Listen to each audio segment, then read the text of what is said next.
Hello, good Thursday morning. I am Susan Haney, and I appreciate you joining me here as we talk about another Old Testament woman. Actually, today we're going to be talking about three Old Testament women because this is a story of three mothers. You find this story in the book of Judges in chapters 4 and 5. I would encourage you later on today to take out your Bible and read both of those chapters. If you don't read it all, then you don't get the full story. Now, this literature is some of the oldest that you'll find in the Hebrew Bible.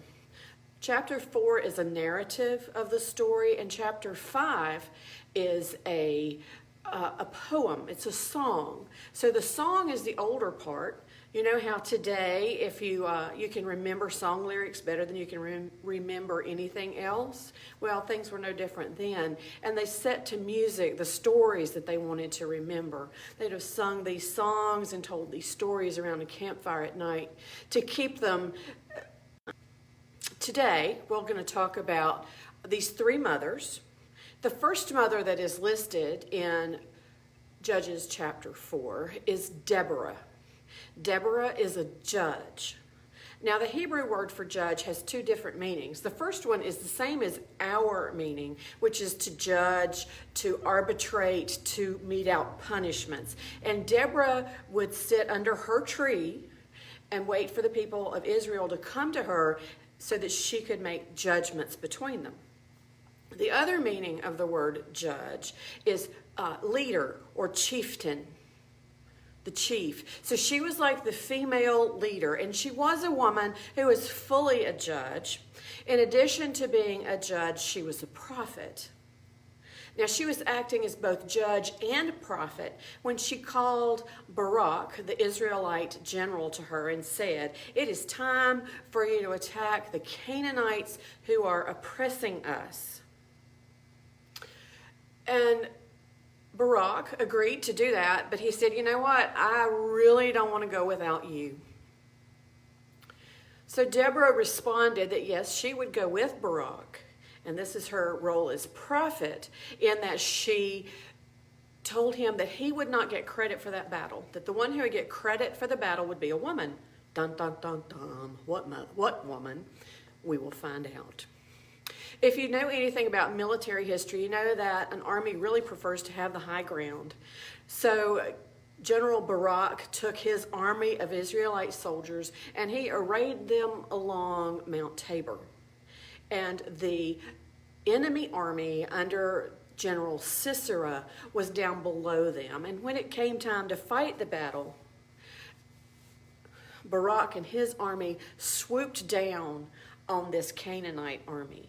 Now, the Israelites were afraid of the Canaanites because they had these really heavy chariots, and that gave them an advantage in battle.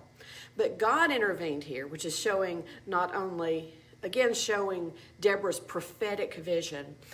God intervened by sending a rainstorm.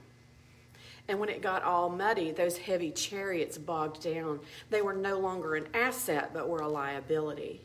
The Israelite army was able to annihilate the Canaanites under Sisera. Except for Sisera. Because Sisera, of course, he had to come down off his chariot like everybody else did, but he ran away.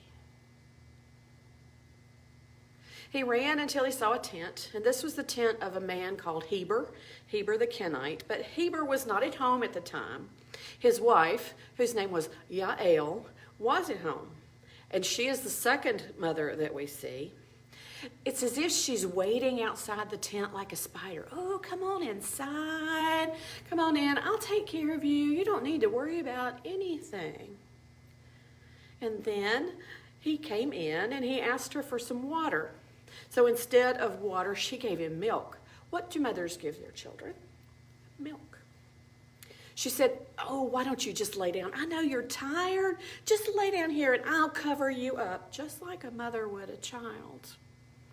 Finally, he says, "Okay, so if anybody comes while I'm asleep and they ask if there's a man in here, tell them no, there's no man in here." Well, that's really interesting because she has taken away his manhood by treating him like a baby. There indeed is no man here because he's a coward and a baby. The one who has all the brass in this story is Yael. So while he's asleep, I love the way the Hebrew Bible says it. It says that she reached out her hand and she took a tent peg, and she reached out her other hand and she took the hammer. And then she took the hammer and she pounded the tent peg into his head. She cracked his skull. He's lying there dead. When finally General Barak comes and says, "You got any men in there?" And she says, "Just go look." And there is Sisera lying dead in the floor of her tent. So which woman got credit for winning that battle, for that victory? Well, it was Yael. Moving along to the end of the 5th chapter of Judges, we find the third mother. And this mother is the mother of Sisera. The Hebrew says that she was looking through the lattice, waiting for him to come home. So because she looked through the lattice, that implies that she was in the royal palace. She was in the harem, watching to see what was going on and when he was going to come back. She and her attendants, the other wives, concubines, whomever, were wondering, what is it that's taking him so long? Why is it taking him so long to get home? Not realizing that he won't ever come home. And this next part really bothers me, and I hope that it bothers you as much as it does me. They talk about dividing up the spoils. And they say, okay, so if he's not here, then maybe Sisera is with his men and they're dividing the spoils. First, they talk about beautiful garments that they might bring back for them to wear. And then they say, oh, well, you know what? Maybe they're dividing up the women. Always and forever and into the future, invading armies take advantage of the women. They cart the women off as slaves. They rape the women. So Sisera's mother is talking about this army and her son as dividing up the women. And the thing that bothers me the most is the way that Sisera's mother refers to these women. In the Hebrew, it literally says, maybe there is a womb, they're dividing up a womb or two. Maybe he found a womb or two for himself. I find it very, very off-putting when I hear women speak in a derogatory tone about other women, which is exactly what Sisera's mother was doing here. It's important for us to read these stories because we see the good and the bad. The Old Testament never sugarcoats things. You see the good and the bad. I hope that you will go back and you'll read these stories from Judges chapters 4 and 5, and that you will share them with your children and with your daughters so that they can see both the good and the bad about people. I hope you have a great weekend, and I'll see you next week when we'll talk about another woman from the Old Testament.